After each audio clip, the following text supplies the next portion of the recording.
In today's video, I'm going to teach you how to create campaigns in HubSpot.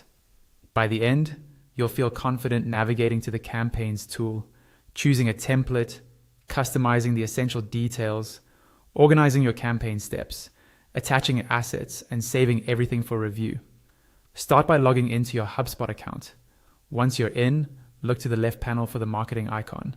Hover over it to reveal the menu, then select Campaigns. On the Campaigns page, choose Create Campaign.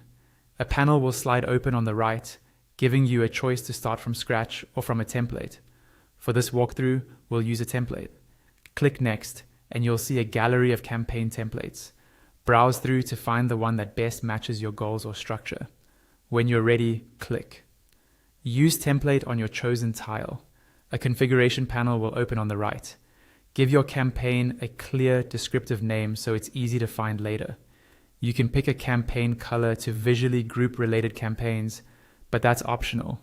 Set a campaign owner if you want accountability and reporting tied to a person or team, or leave it with no owner for now.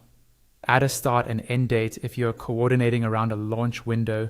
This helps with planning and reporting, but is optional.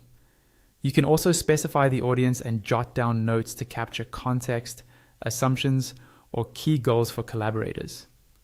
When everything looks good, click Create. You'll land in the campaign editor.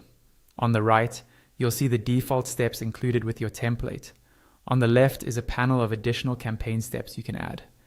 To build out your flow, drag and drop any step from the left into the layout on the right. To edit a step, click the pencil icon in the step's top right corner. A properties panel will open on the right where you can change the step name, add a helpful description, and adjust the step type if needed.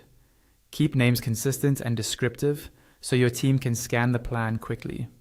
When a step needs supporting content, click. Add asset on that step. The left panel will switch to show available options so you can choose or create the appropriate asset for that step. If a step no longer fits your plan, use the delete icon in the top right of the step to remove it cleanly. Once you're happy with the layout and details, go to the top right and click Save and View. That's it. Your campaign is structured, documented, and ready for review.